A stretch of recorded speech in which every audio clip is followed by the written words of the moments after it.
Shalom saudaraku, selamat berjumpa kembali dalam program Marturia Ministry. Hari ini dalam rasa syukur kita kepada Allah untuk kesempatan menikmati kehidupan, kita kembali lagi boleh menikmati pemeliharaannya yang tidak pernah berkesudahan. Secara khusus bagi kita yang boleh mengalami pertambahan usia baik kelahiran maupun perkawinan, kami mengucapkan selamat merayakan dalam rasa syukur kepada Allah. Secara khusus bagi Ibu Agustin Alis Tanamal, Saudara Stefani Agustin Parapasan, Ibu Mariani Mampaha, dan Saudara Kartati Maria. Kiranya Tuhan Yesus memberkati dan menyempurnakan sukacita saudara. Hari ini firman Tuhan akan menyapa kita kembali. Sebelum kita membaca dan merenungkan firman Allah, mari kita berdoa. Tuhan, kami mohon kepadamu agar kiranya kami diurapi dengan roh-Mu yang kudus, agar ketika kami membaca dan merenungkan firman Allah, kami dapat memaknainya dan melakukan apa yang menjadi kehendak Tuhan dalam hidup beriman kami. Di dalam nama Tuhan Yesus Kristus kami berdoa. Amin.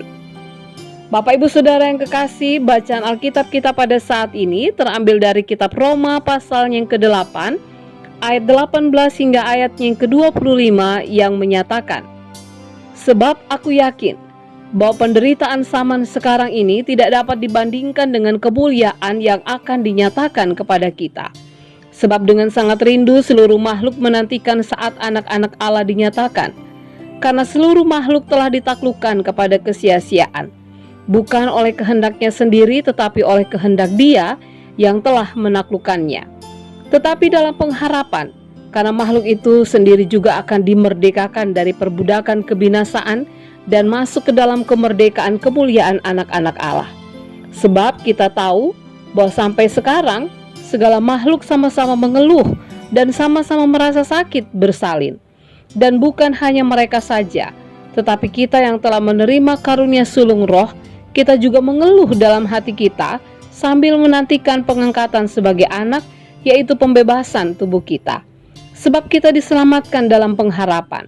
Tetapi pengharapan yang dilihat bukan pengharapan lagi. Sebab bagaimana orang masih mengharapkan apa yang dilihatnya? Tetapi jika kita mengharapkan apa yang tidak kita lihat, kita menantikannya dengan tekun. Demikianlah pembacaan Alkitab. Apa yang membuat Paulus dan para murid Yesus sangat luar biasa menghadapi penderitaan yang mereka alami. Sekalipun mereka mengalami ancaman, penganiayaan, bahkan mereka dibunuh sekalipun, mereka tidak goyah dan tetap beriman kepada Yesus Kristus. Kuncinya adalah pengharapan. Pengharapan membuat mereka menjadi sangat kuat, seolah-olah tidak terkalahkan.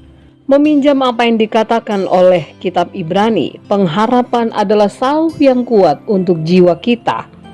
Karena itu ketika Paulus mengatakan dalam kitab Roma pasal yang ke-8 ayatnya yang ke-24 dikatakan, sebab kita diselamatkan dalam pengharapan. Paulus mengatakan bahwa pengharapan itu tidak dilihat. Pengharapan itu menaklukkan kesia-siaan.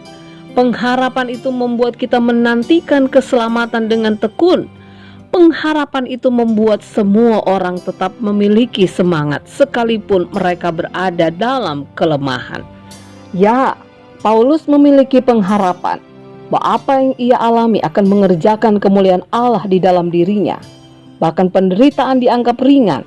Sebab itu semua tidak ada artinya dibandingkan dengan mahkota kehidupan dan kemuliaan kekal yang akan diterimanya kelak.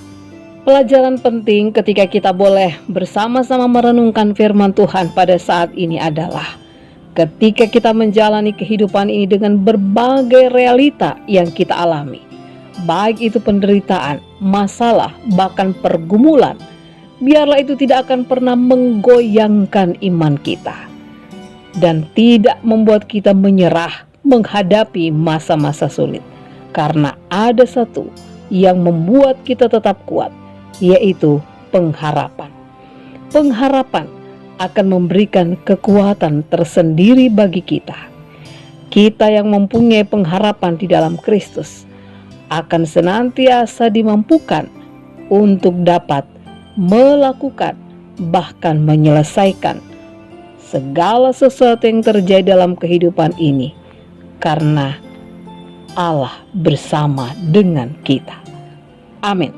Bapak Ibu Saudara yang kekasih dalam Tuhan, mari kita berdoa. Terima kasih Bapa untuk firman-Mu yang sudah berbicara bagi kami kembali. Berkenan kiranya Tuhan Yesus memampukan kami ketika kami menjalani kehidupan kami dengan berbagai realita yang harus kami hadapi. Kami tetap mampu, kami tetap memiliki kekuatan, karena pengharapan di dalam Tuhan itulah yang menjadi sauh bagi jiwa kami. Di dalam nama Tuhan Yesus kami berdoa. Amin. Selamat beraktivitas Bapak Ibu Saudara yang kekasih dalam Tuhan. Tetaplah miliki pengharapan di dalam Tuhan yang akan membuat kita selalu mampu menjalani kehidupan kita. Tuhan Yesus memberkati.